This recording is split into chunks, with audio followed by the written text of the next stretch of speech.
This is my wonderful 4-in-1 Epson Workforce 2750. Been good to me for the past 7 years. Over Memorial Day weekend, I let it sit for 5 days without printing, and by golly, all 3 nozzles clogged. So of course I hook an IV line size tube to this, short, maybe 4 inches long, to a 10 cc syringe and mix some ammonium, about 1 part ammonium to 9 parts of alcohol, and commence to flushing each one of these the way the internet says, with sliding a paper towel underneath there, and got them all unclogged. But the black intermittently clogged and clogged and clogged again.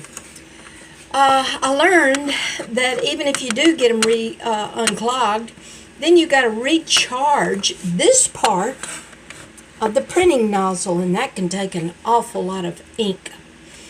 And gosh, the waiting time for it to clear up is long. So I decided I'm going to Walmart and getting me a Workforce 2950 4-in-1. But it was for sale for $79.99, and it was like this, busted. So I got the clerk. I said, "Would you pay full price for a busted box?" "No, ma'am. Let me talk to my manager." So he got on the phone with the manager, and they let me have it for half price, with the agreement if it's defective, I can bring it back. Well, that thing works wonderful. Let me show you. I am so pleased with this. Look at that. And that just went. Oh, it works. Everything works on it.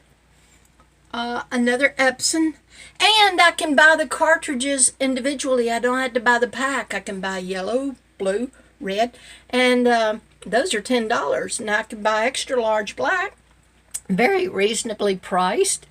Never again will I let my printer. It'd still be going fine had I not let it sit for 5 days without printing something. Take you a piece of paper and a yellow marker, then a red marker and a blue marker and a black marker. Put it underneath the scan, and at least scan something like that once every 4 or 5 days to keep your nozzles from clogging. It's a pain in the butt to unclog. Now what I'm going to do is I'm going to take this apart, because I found out that the black has over 400 ports in the nozzle. The blue, the yellow, and the red have like 160. Well, I want to go into that nozzle and see what the deal is about the black. Probably significantly smaller ports than the other colors. That's why I was able to unclog them. But I want to cut it open and see just what's going on. And I feel like I can do that. You see these little screws on this rail? Let's see. You see this one right here? That one back up in there. And it's got another one. That one right there. And it's got another one. Looks like I can just take this rail out of here and this carriage will come out of here. I hate to destroy my printer, but it's going to take an enormous amount of ink. I guess I could discreetly inject it into the cartridge, but it's done me well for 7 years. It's time to get a new one, and especially when it was half price. Basically the same thing I had, so I'm going to part this out. Might be some parts on it I can use down the road. Okay, the interface control came out super easy. Just remove 4 screws. By the way, I'm going to be getting a lot of good parts out of here. Little small motor. A lot of screws. Good salvage. Let's get this out. Like I said, I feel like removing this screw and this one down here, releasing this, will allow me to tilt this out of here. So let's see. I've got the carriage out. It's under my stereo microscope. Notice this right here. This is a glass plate. This is metal and this is metal. But right there is a glass plate. And all along each edge, this edge and this edge of the glass plate, are little bitty ports. Look at them.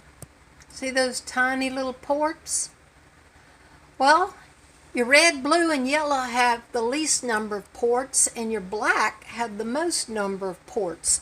All along this little printer nozzle right here. Black's at this end, then you have yellow at this end, and then your blue and red in the middle.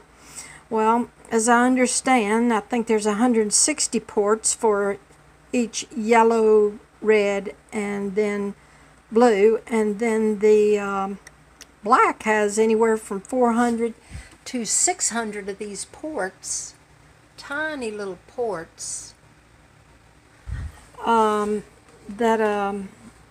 not only that, they stuck it on the end where the debris accumulates over a period of years, so that wasn't a good idea. Alright, but anyway, if you think you're going to unclog some of these ports when using some of this recycled ink cartridges, you don't know the viscosity that they're using. They may clot easier. Epson might have its own ink recipe.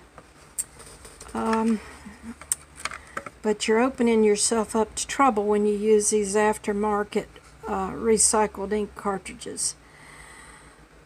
Alright, so that explains the clogged port issue.